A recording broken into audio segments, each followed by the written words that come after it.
E olha, a gente volta a falar sobre o coronavírus, é que o Ministério Público do Trabalho e a Justiça do Trabalho reverteram 7 milhões de reais do acordo com a Braskem para combate ao vírus aqui em Alagoas. Sobre esse assunto, a gente vai falar agora com a Procuradora do Trabalho, Rosemary Lobo, que está conosco nesse exato momento ao vivo. Nós vamos conversar com ela agora, sobre a questão do combate, inclusive, ao vírus. E esse dinheiro, inclusive, vai servir também para ações da Defesa Civil aqui de Maceió, em benefício, inclusive, da população dos bairros prejudicados pela extração de sal, Gema, inclusive, aqui. É exatamente isso, Procuradora. Mais uma vez, boa noite, seja bem-vinda. Boa noite, muito obrigada pela oportunidade, mais uma vez, de esclarecer a população sobre essa movimentação da Justiça do Trabalho de Alagoas e do Ministério Público do Trabalho de Alagoas. Na verdade, houve uma finalização da ação civil pública proposta pelo Ministério Público do Trabalho, pelo meu ofício 7º, contra a empresa Braskem, e que, afinal, foi bem divulgado que chegamos a um acordo em que a empresa depositaria um valor de 40 milhões de reais para a construção de escolas, para a construção de creche, e também para a requalificação e capacitação profissional daquelas pessoas que perderam o emprego em razão da situação dos bairros Bebedouro, Pinheiro, Mutange e Bom Parto. Muito bem, esse valor foi honrado e depositado pela empresa. No caminhar, depois desse depósito, houve toda essa calamidade nacionalmente declarada, e então Maceió, praticamente por esses 4 bairros, entra numa situação de calamidade dentro de outra calamidade. Mas os valores depositados em juízo tinham uma destinação específica para determinadas atividades.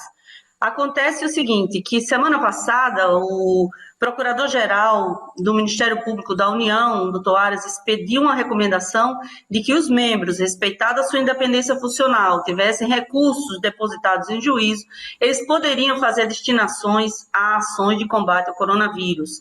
Posteriormente, paralelamente, também foi expedida essa recomendação pelo corregedor do Conselho Nacional do Ministério Público. O próprio Procurador-Geral do Trabalho também expediu essa recomendação. E, ao final, o corregedor do Tribunal Regional do Trabalho também expediu essa recomendação.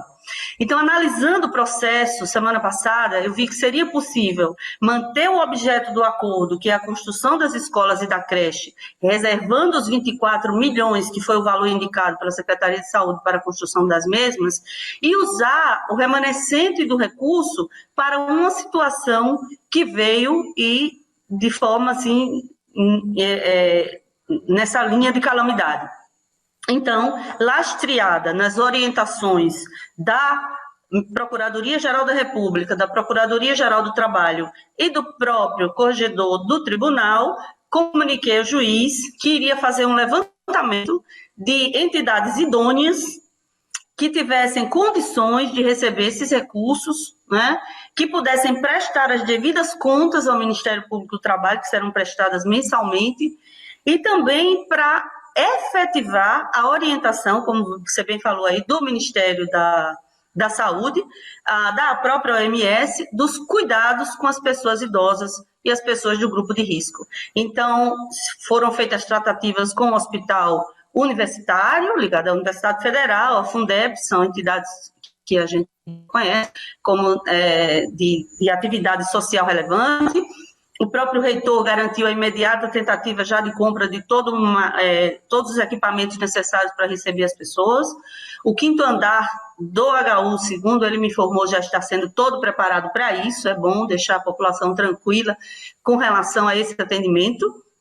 O Exército Brasileiro, eu vi a reportagem de que já estava sendo montado um atendimento lá e que era preciso proteger a tropa também, vai ser destinado a equipamento de proteção individual para proteger os que vão ser atendidos e a própria tropa.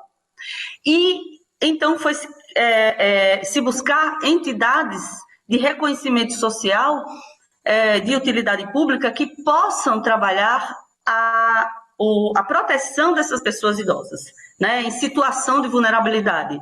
O Instituto Espírita Nosso Lar é cadastrado no MPT, já trabalhou conosco, já prestou contas, então vai trabalhar nesse sentido, já estava faltando, inclusive, comida em alguns locais para os velhinhos. É preciso proteger também os colaboradores com máscara, com luvas, com álcool gel, né? E algumas entidades já foram indicadas imediatamente para o juiz, que assim acolheu, que assim acatou os fundamentos do Ministério Público do Trabalho.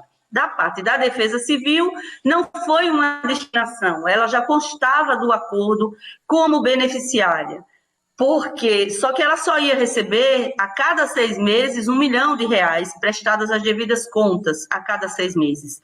Então, o que eu fiz foi acatar um pedido do município que pediu uma antecipação da segunda parcela.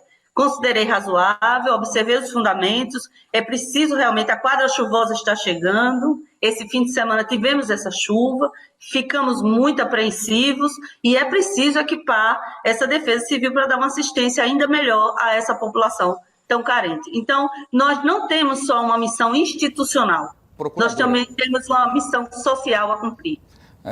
Muito bem. Procuradora, a partir de quando esses valores vão estar disponíveis justamente para essa bela iniciativa aí relatada pela senhora?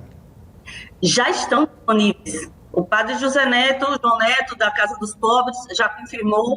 A assessoria do gabinete do juiz, que trabalhou intensamente conosco de quarta-feira para cá, providenciou os alvarás.